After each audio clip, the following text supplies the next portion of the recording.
let's look at the investment management business, and for this we'll use as a proxy the mutual fund industry, which is a really good proxy because we've got plenty of data on it. We don't know exactly how others are doing when they're doing it. And that is, if you think about the mutual fund industry, it's charging around 2% a year for its wares. So if you can, and what are they getting as an average return? All these managers together, competing with one another, turn out to be average. What else is new? Everybody thinks they're going to be above average, but in the long run, the average is composed of that same group of managers, and they have to be average. But they're only averaging average before they deduct the cost of investing. So, and the 2% is made up of management fees and typical, very roughly, the 2% is around a little bit less, 1% or a little bit less in expense ratios, including the investment management fee, marketing costs, administrative costs, things of that nature. But it's around 1% on average for the industry now. When I came into the business, by the way, I will say parenthetically, with this tiny industry, the average cost was half of 1%. So as it got huge, the cost kept going up. So you got a double whammy.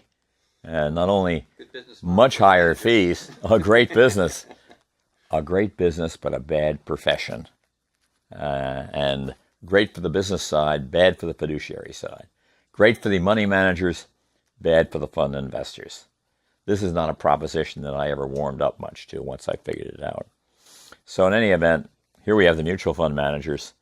Let me just finish. Besides the advisory fee and total expense ratio is around 1%. Then you've got the funds are doing a lot of trading within their portfolio, and that's probably about half of 1%. And the funds are holding cash, where in the long run cash loses to the stock market, and that's about 10 basis points, and or 1/10 of 1%. And then left out of all the data we see are mutual fund sales charges, sales loads, now replaced importantly by advisory fees paid to registered investment advisors. But the marketing system costs a certain amount of money. And I used about 50 basis points for that. We don't really know. Some people don't get into the marketing system. They're just buying no-load funds. They're do-it-yourself investors. But some people are paying 1 or 1.5%. So I used 50. And so we're now at about 210.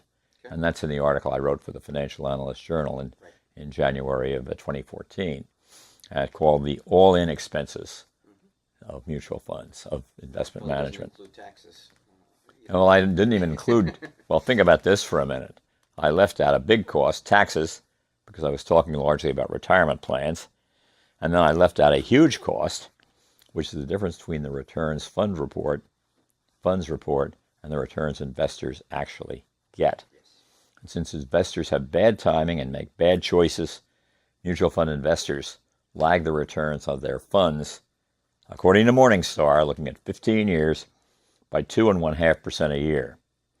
And if taxes are, say, 1.25% a year, that's another, well, let me make it 1.5 just for the fun of it. So I got a nice round 4 percentage points added to the 2. Wow. And then we'll take that one step further. So we've got a 6% investor experience. And this is not hyperbole. I mean, this is supported by the data. Sure. So then let's look at the stock market return. And let's assume it's 7% in the coming years. And let's assume we have 3% inflation. That's a 4% real return, which you're spending 6% to get. So you will. Let's spend a little. Let's look at that. The 7%. So paying about 2% now in dividends, and then your estimate of about 5% growth. Right. Growth? Yep. Okay. It's probably a little ambitious, but corporate America grows along with the GDP. It's not complicated. Not step by step, but they look kind of, if you get far enough away from the chart, they look like the same line. So I've now got to real return here. Mm-hmm. And the real return is on mutual funds over time has been negative. The real return after this. Now let's talk about the role just of costs on that for a minute. And let's think about an investor starting investing today, maybe like some of your students, who's going to invest for a lifetime. Think about a lifetime in 2 ways. Number one, let's assume that the market can deliver 7%. The historical return is 9%. Well, I'm going to knock that down because the dividend is 2%. The yield is 2% less, and it will probably stay more or less in the new range of 2 rather than the old range of 4.5. It's a guess, but it doesn't really matter. We're just hypothesizing here. And so that's a total of 7%, 5 and 2. Yep. And in the long run, as you observed, speculative return, the changes in people's willingness to pay, how much to pay for a dollar of earnings, over the very long run is 0. Mm-hmm. Big in this decade, negative in that decade.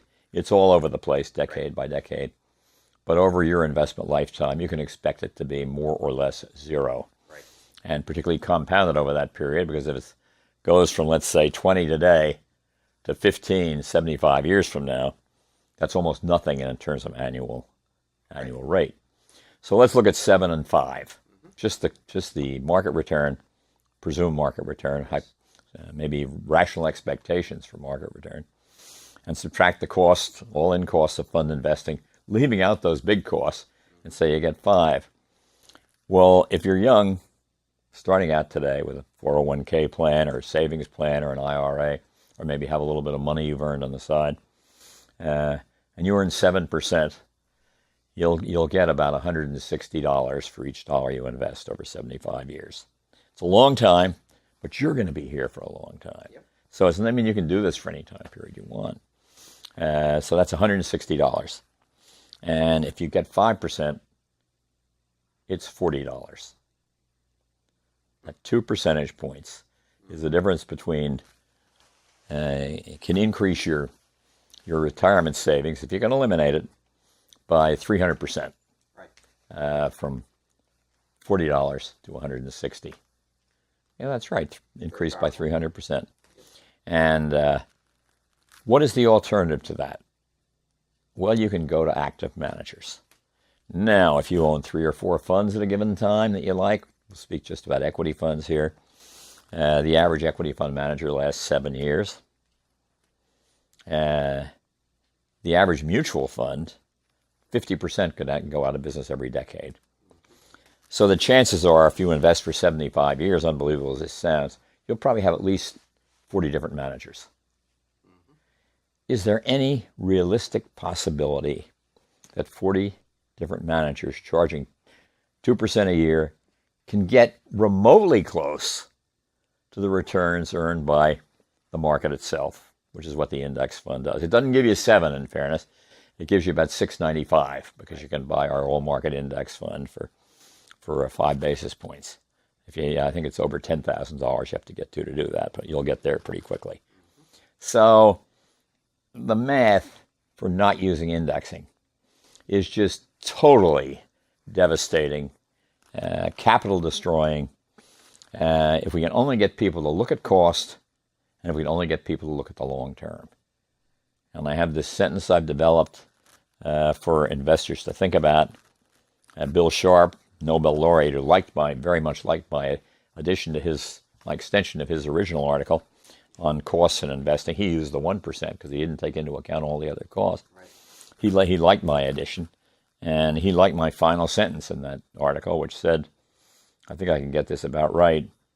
I don't think I said for God's sake, but I'll say it here. For God's sake, don't let the miracle of long-term compounding of return be overwhelmed by the tyranny of the long-term compounding of costs. I mean, just think about it in this way.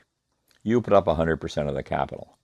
You take 100% of the risk, and you get a quarter, 25% of the return that you ought to be able to earn without pushing yourself.